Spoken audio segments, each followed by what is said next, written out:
Good morning. All right. Happy to be standing in front of you with a win. I thought our guys did a really, really good job right in the first half with how he operated, and I'm just talking defensively. Coming out in the second half, listen, these guys have some really, really prideful men on that staff, on the field as far as players. And we knew it was going to be a hard-fought battle. That's exactly what I told our guys coming out of halftime. These guys are just not going to lay down. They have guys on that side of the ball that's done some good things in this league. So it was going to be a dogfight. Man, we hated the fact that it was in the dogfight that ended up to be. But man, I'm really, really happy that our guys defensively was on the field to have to end that game in the way they fought.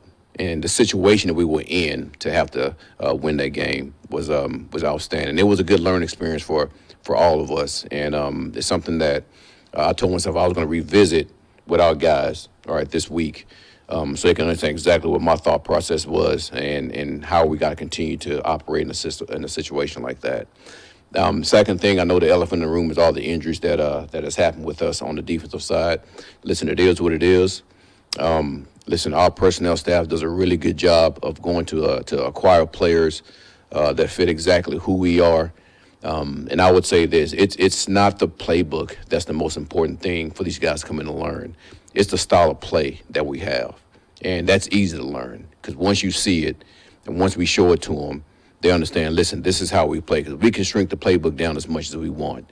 But it's the way that you play that's the most important. And the most of the guys that we bring in, they understand that. And we try to make sure we emphasize that as much as possible. So any questions? All the time about do your job and not forcing guys to overlap for you because that causes everything to kind of fall apart. What do you do when you've got so many new pieces to just kind of hammer home that point, make sure the chemistry is right regardless of the play call? I think what we've done, and if you look at the guys that we've had, like we brought in Muhammad. Muhammad was with us in New Orleans, so he understood some of the concepts that we have. We brought Quan in. We had Quan in New Orleans. He understands some of the concepts that we have. And these are the other guys, man, we try to make sure we spend as much time as we can with them and make sure we can shrink the playbook to where, man, these are the calls that we're going to have. Right? Understand what your job is, and then make sure they play a certain way. And that's the most important thing, like I said before, is just the play style. Value them playing fast over having a vast amount of stuff in. Can you just explain like that? Absolutely. Here's a saying that we say in our defense room. It's not what we play, it's how we play. So if I can go in with 4 or 5 calls and they can play fast, they can play physical, they can play violent, that overcomes a lot of scheme. Listen, you can have as much scheme as you want, but players make the scheme, right? But actually players make the style of play better than the scheme if you think about it the right way. And our guys do a good job of that. This will be your fourth time going up against Jordan Love. Just what are some of the biggest differences when you watch him now versus that first meeting in week 4 of last year? Listen, here's and I'm going to give a lot of credit to the head coach also because I know early in the season, I'm just talking about this season right now, I know he was throwing interceptions, all right, but he was still having a good year as far as getting the ball downfield and getting the ball to the receivers. I think what they've done a really good job of is say, listen, Jacobs, you're going to run this team, and everything is going to go through you, which Love, that's going to make you even more effective because now, man, you have to try to stop this run because he's doing a really good job of running the ball. And now he's going to get more of his one-on-one matchups, and those throws might be somewhat easier for him. So, yes, I mean, Coach LaFleur has done a really good job of riding Jacobs, and then he's allowing Love to do the things that he's always been good at doing, is getting the ball downfield to these elite receivers that he have. There was something Coach T said last week about getting Zadarius prepped. He really leaned on Cam Davis, and so you've got these assistant position coaches, Sean Dean Hamilton, Cam Davis, even Correo. How valuable are they to your staff this time of year when you're trying to incorporate these new guys? Man, listen, those guys are huge, and it's hard for me to actually put in words exactly what those guys mean to me and how they go about doing their business because there's a lot on their plate, and I expect a lot from them. And my job is to prep them and get them ready for the next opportunity that they will get, if that's going to be a true position coach or if that's actually transition to a coordinator sometime, and I do believe in that, and I think it's my responsibility to make sure I do that.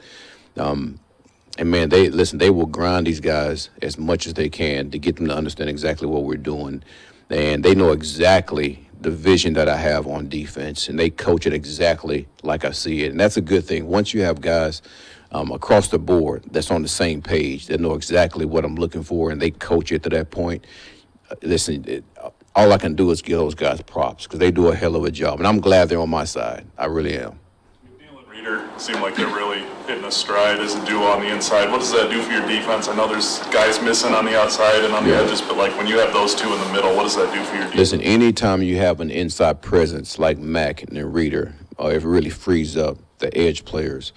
And it goes vice versa too. When you have edge players, it helps freeze up the inside guys. But Mack, Reeder, I mean, those guys have been causing terror to offenses for the longest. And to see him go out there and get the production that he had this past week, because he doesn't get the credit he get, right? But then see him get the production with the 2 sacks, it was just time coming. You know, we knew that he can push the pocket. We knew that he can make plays like that. And again, I'm going to say this, he's way more athletic than what people give him credit for. And I expect those things to continue to happen for him. Just to call it a slump or anything, but no takeaways the last 2 games. And you had some opportunities last week, obviously. How do you get back to, that? Listen, we practice it all the time. And I think we've talked about this before. They come in bunches. And we have to get ready to start that streak again, especially against this team. Because we got to limit their possession as much as we can because of how explosive they are on offense. So we talked about that early in the week of making sure, man, we get back on that hot streak. And our guys look forward to doing that. And it starts today in practice. Let's give up Zeke Turner. Not a guy that's played a lot of defense. Been in the league a while, but hasn't played a whole lot of defense. He's played quite a bit for you the last couple of weeks. And so how do you go about identifying that? What did you see on the practice field that let you trust him so quickly beyond just the straight need for it? Here's one thing that I think we do here that's somewhat different than a lot of teams is we have true competition periods. And that can be one-on-one pass rush. That can be covering receivers versus DBs, linebackers versus running backs. And we get a chance to see exactly what the players do. And that's why I say so many times, man, you have to earn your keep here. And we practice ways to where you have to earn your keep. And, man, you watch him in those one-on-one situations. We see that we have a guy that's strong, that's fast, that's agile, that has a knack for covering running backs and tight ends. And once we see that, I'm like, man, we got a chance. We got to put this player out there and let him play. And he's been doing a good job for us in that situation.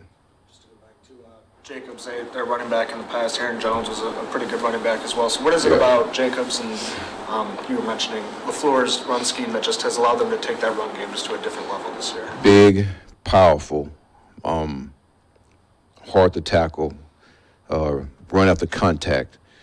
And I said this the first time that we played them, is when you have a running back of that nature, it changes the mindset of the O-line.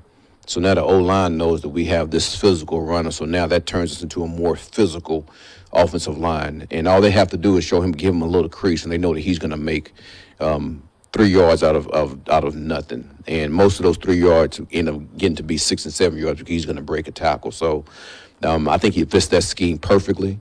And he's doing a hell of a job as far as, man, complementing the whole offense, which allows now the vertical passing game to show up. Turnover at the linebacker room, just say that one more time. With all the turnover you've had in the linebacker room, just with some of the injuries stuff, and you guys coming in, just how important and how steady has Jack been over the last few weeks to just kind of calm everything from that position? Man, he's a rock.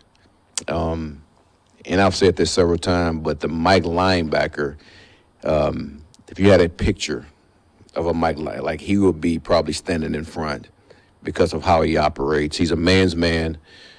He loves standing in front of the huddle to give the call out to those guys, and they really, really respect him. And they respect him because of who he is personally, but they respect the way that he plays the game. It's 100 miles per hour all the time, even in walkthrough. I mean, he's going through his reads and he's going through his drops. Man, he's making sure he fit up on the ball the right way, bent knees, like ready to strike. And it's just who he is. And he has been a rock for us. And listen, I'm glad that we have him. cyclical, obviously, but like all the good teams in the NFL right now have really strong running games. Yeah. It seems like at least good backs. Defensively, from that side of the ball, why is that tougher or more of a challenge for you for any defense to stop a team? Listen, just as an overall coach, and I'm not saying this because I'm a defensive coach, but I'm a huge fan of the running game because it opens up so many different things for you offensively. We know the play-action game opens up, and then to be able to have the gun runs with a dynamic running back to where, man, it can be drive back or you can run the ball in those with those gun runs.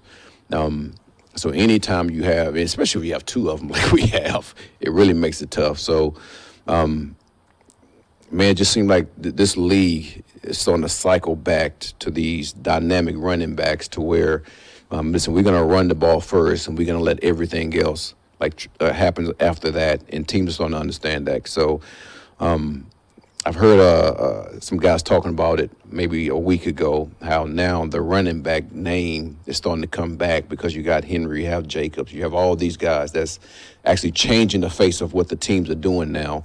That more teams starting to look at the running back as a position of need. But as a defensive coach, we always love those guys because you can control the clock in that situation. So teams are doing a really good job with these running backs. Playing again?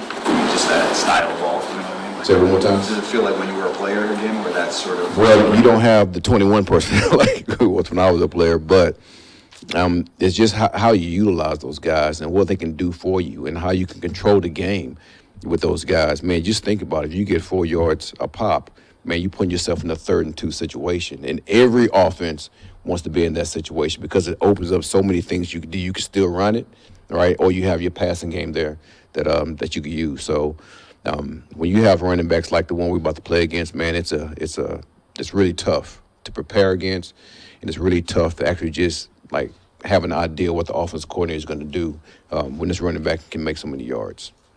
3 games, 12 days, can't wait, man. What kid's better? Doesn't get any better than this.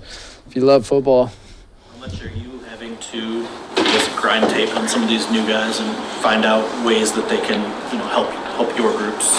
Yeah, obviously it's the next man up. I mean, I think I might have said it last time. It's like it's a new reality in the NFL. You just go through a lot of players, and that's just increased over the years. But yeah, you watch the film, you watch the plays that they played. Fortunately, a lot of these guys we brought in have experience, so you can see them do a lot of different things. And at the end of the day, it's just like I always say, you're just trying to put the 11 guys out there who can get a job done and the best 11 to get the job done. It's the same thing we've been doing, and we'll keep doing. What do you love most about this time of year?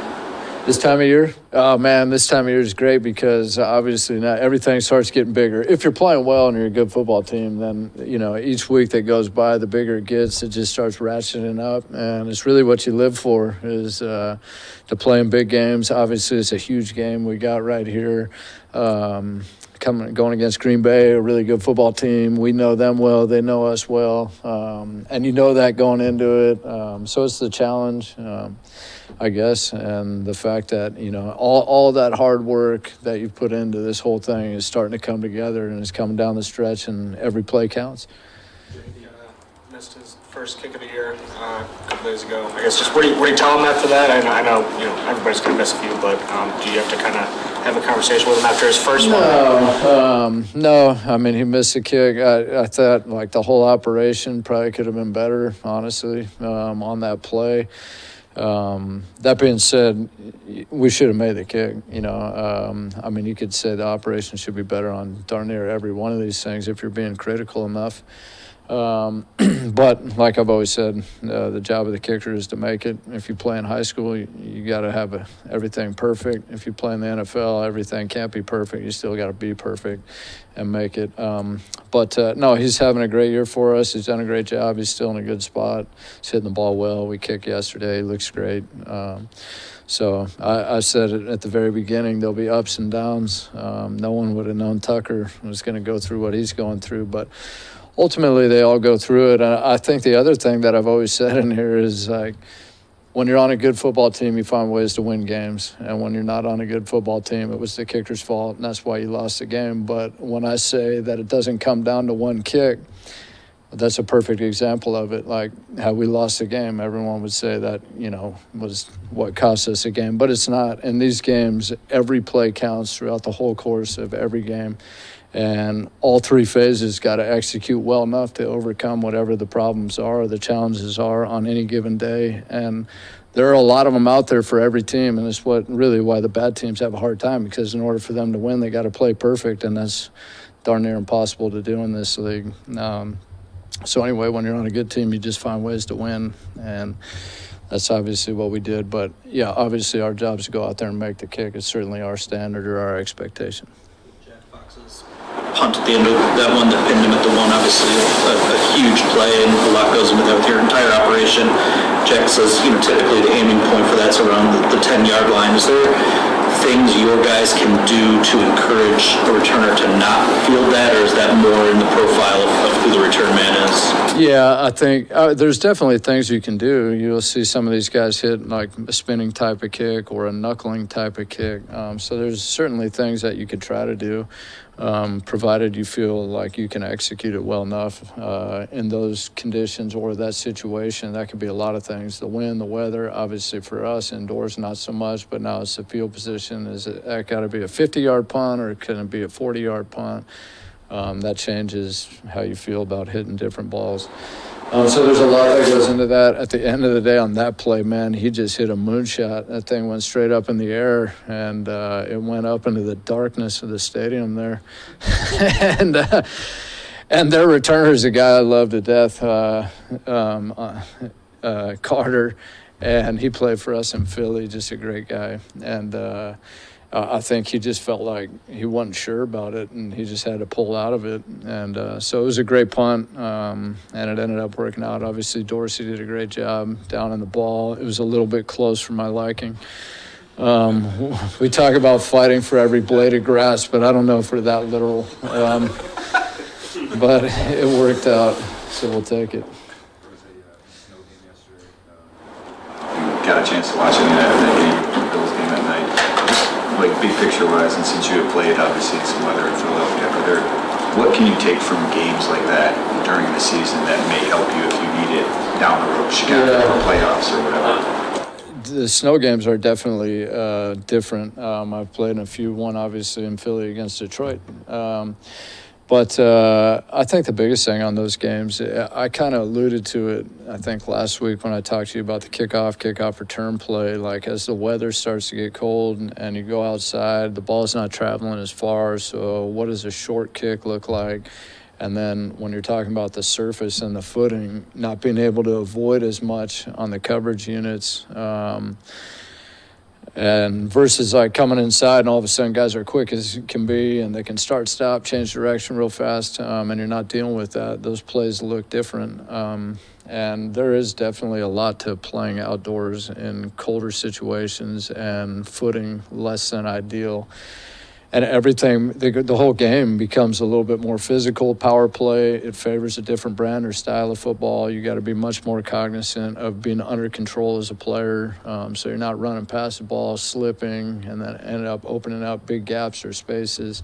So the whole game really kind of slows down, compresses, becomes more physical, playing through bodies, under control, not quite as fast and sudden. But, yeah, there's a lot to every play. For me, I probably gained more experience just from being in those games, and then you're like, okay, next time I'll do that different, and you learn by doing really more than anything. But I think when you know what to look for and you watch a game like that, it's easier to see some of the mistakes, and you only know they're mistakes because you've made them before. A lot of those opinions were probably formed in that 2013 game, because it's probably not a game you think fondly back towards. Yeah, no, it wasn't good for us. Yeah. Well, at the end of the day, we won the game, so it was good. That's all that matters. This is a little more bigger picture too, but Adam Vinatieri is a Hall of Fame finalist this year. Maybe, I don't know if you have any thoughts on that, but just special teams players, sort of their Hall of Fame candidacy, I guess, in general, and how much they belong in there.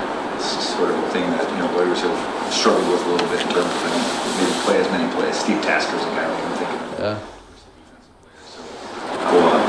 Yeah, I try to stay out of that opinion business on that stuff. I wish I was more like Belichick. I know you guys know that, but I mean, I feel like he's a historian of the game, and it's incredible, and I love hearing him talk about that. It's hard for me to comment. I feel like I know our players and I know the players we're playing against that week, and it's hard for me to put it all in perspective. But I do have a lot of respect for a lot of these guys who play those positions. Steve Tasker, I used to show a video of him every year talking about the kickoff. And it was a great video. He talked about the wind whistling through your ear hole as you're running down the field and things start to slow down. You're putting your hand out and you're making the tackle. It's like putting your hand out and cutting down a mailbox going 30 miles per hour or whatever. I mean, it was great. But anyway, so I used to play that video every year for all the rookies. So I have a lot of respect for him. Love watching him play the game. And then Vinatieri, I mean, this guy's as good as you can get. Big kicks. You talk about making all the big ones in big games and tough situations in snow and weather, outdoors. He was fun to watch and a great guy in my experience. A few times that I went against him and had a chance to talk to him. So I wish all those guys the best. But identifying a punt returner that you trust one of the hardest things in your job? I don't know if it's hard to identify. The great ones are easy, but we all know who they are.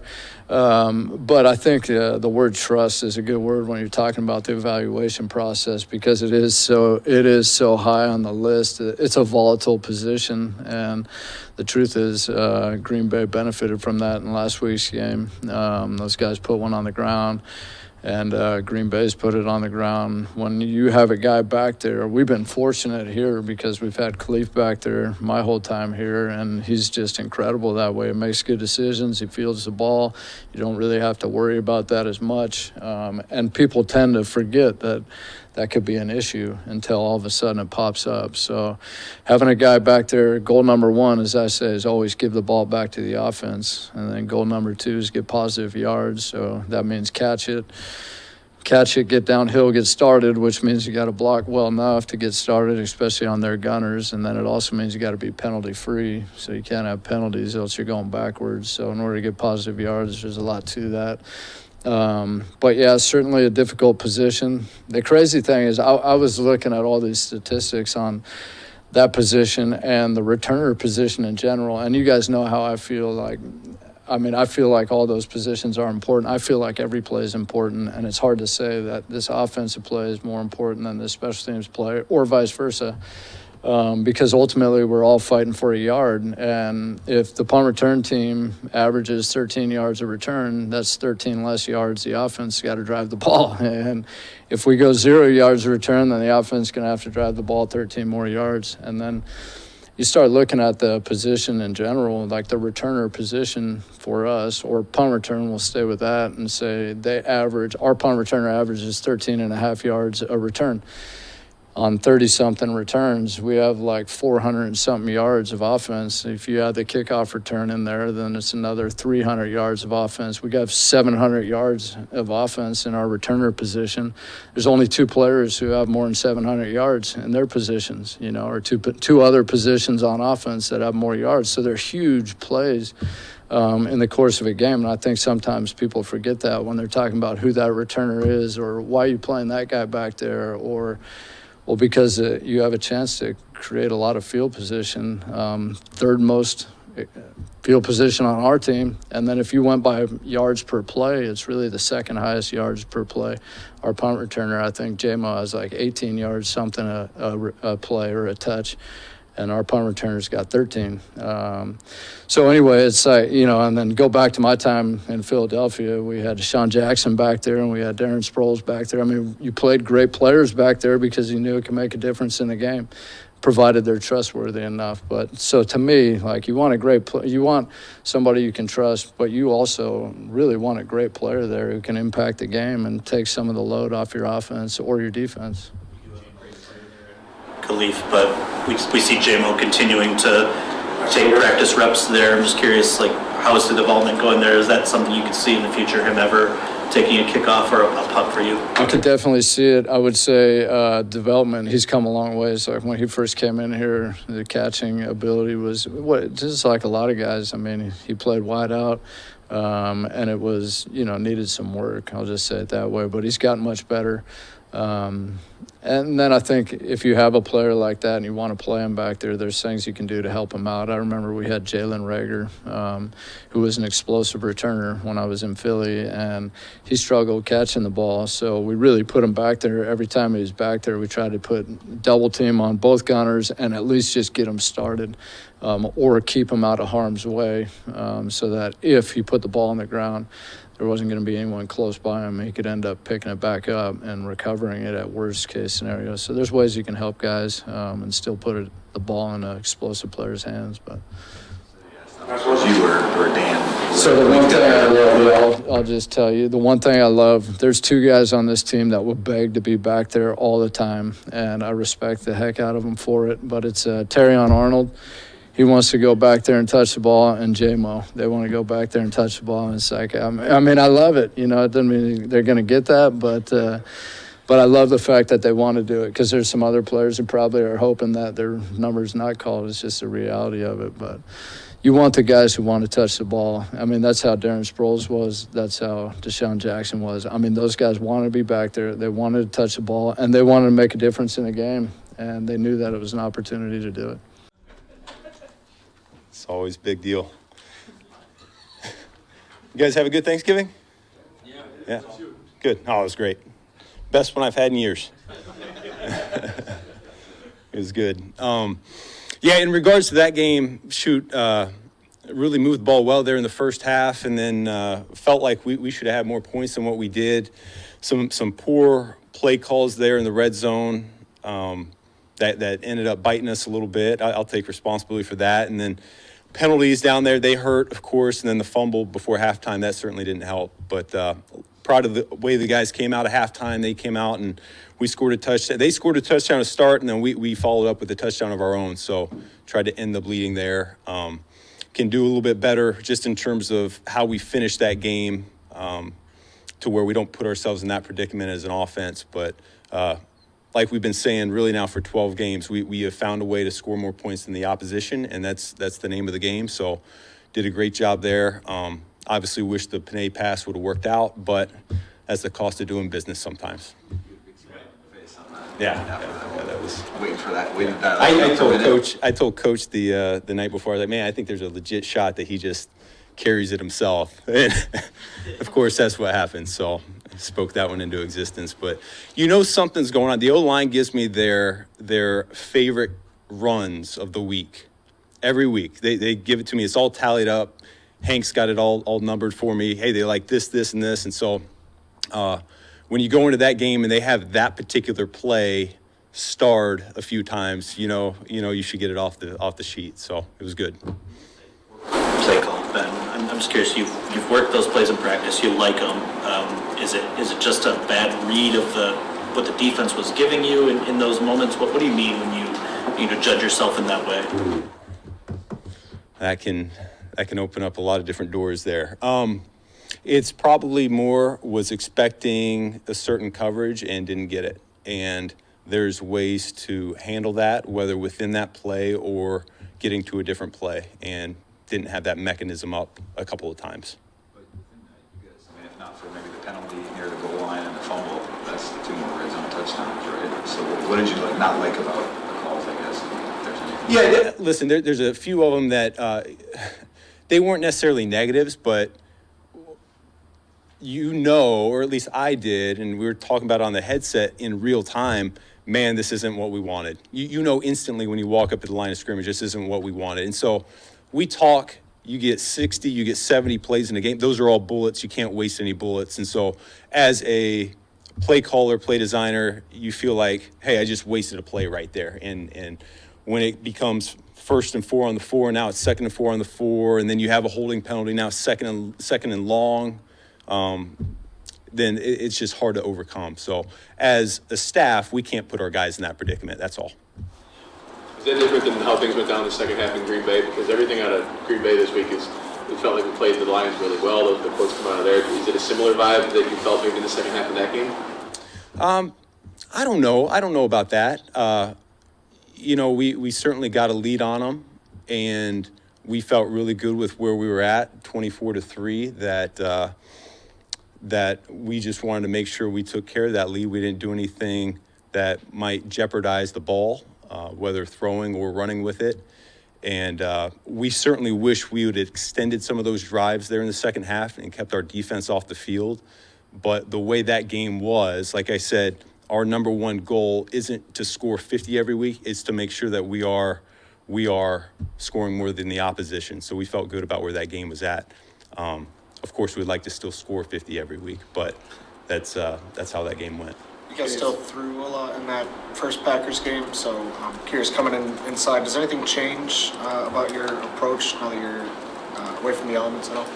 Yeah, every game's its own entity. I don't know that you want to copy and paste the same game plan from 1 week to the next, from one opponent to the next. You like to change it up. I think what Coach Hafley does a great job for them. He's got a new flavor of the week. He threw something at us there in the first game that we hadn't really seen from him so far this year. And when you watch their tape sequentially, each game has a different flavor and something new that it forces you to adjust as an offensive coach. And that, I think that's what makes this team really hard. They're playing hard. They're physical up front. And so we have to be able to react as a coaching staff to what they're giving us and adjust from there. Earlier this morning, Dan said Decker's not practicing today. Status is still up in the air. I'm just curious, in the past you've moved Panay to left. This year you've kept Skip at left tackle for both those games. I imagine the situation plays into it. What factors go into deciding how you want to deploy the tackles if Taylor's not available? Yeah, I think a lot of that comes down to he's a guy that has played a lot of football, and so if you're telling me there's a chance that he could make it, he might not need to practice that week for us to keep him in there, and so when you're looking at that, if you think there's a chance, then let's not move Panay over and have to go through those gymnastics right there. So it's a little bit of just forecasting who's going to be available that week, and we know Panay can play either side equally well.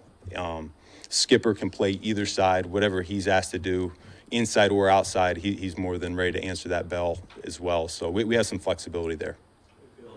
It's a big ask for a backup offensive lineman to come in and play, the starting role. How do you feel Dan's done in the two opportunities he's had this last month or so? He's come in and he's fought his tail off, which is exactly what we expected from him. He's a guy that he understands his physical limitations and he adjusts accordingly. So if he needs to take a certain angle because he might not be quite as quick as Decker might be on some things, then he knows how to do that. And then he also knows how to handle these edge rushers to where it makes them, if they are going to win a rep, he's not going to do it quickly. He's not going to allow them to do that quickly. It's going to take them a second to do that. So he does a great job for us. We know he's going to fight. We know he's going to finish for all 60 minutes. So, excuse me, on the radio this morning, he was talking about games and protection calls that were sort of revealed online.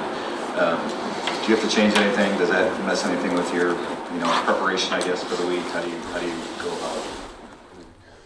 You guys thought about maybe we wanted them out there? So now we know what they know.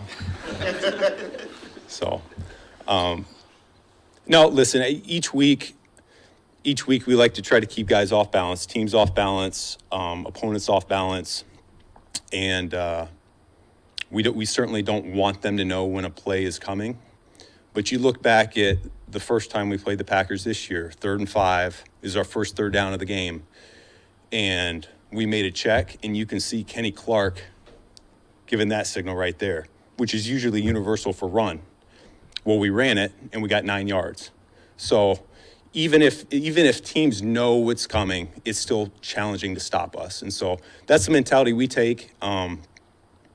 We don't use those code words at the line of scrimmage a ton, but we'll make any necessary adjustment we need to. Is there a chance for Jared Goff to still have Khloe Kardashian as a model? we'll see. Just going back to Halfley, being in his first year as a coordinator in the league, I guess how does that impact, if at all, how you study him and maybe the game theory that goes on of trying to figure out what's in his head and him trying to figure out what's in yours? Yeah, well, there's a lot more tape of our offense out than there is of his defense at this point, and so we're still gathering information, even though it's later on in the season right now. And like I said, he's got a change up every week. He's not just throwing fastballs. He's got a change up and he's got a curveball that normally, we do our post game eval, and there were several weeks where, hey, they played exactly like we expected. But after that game, that first game, there was a couple things in there. Hey, we hadn't seen this yet. We hadn't seen that yet. And this is how we reacted to it. So certainly plays into his favor. But I think their core and their identity remains the same, how they want to play and what they believe in. Up front, they're physical, they're penetrating. They like to get after the quarterback. They like to wreak havoc there in the backfield and create negative plays. Kenny Clark is like the first guy Dan brings up. You can tell the respect that he has for him. Why is he so difficult for offensive? Yeah, I probably can't put my finger on that exactly, but he has just been super disruptive no matter where he lines up on that defensive line, and that's been for years. That was even before Coach Campbell got here. He's been a force to be reckoned with. Our guys, I know our interior guys, Frank, Graham, the guys that have played him for a long time, they understand what a problem he can be.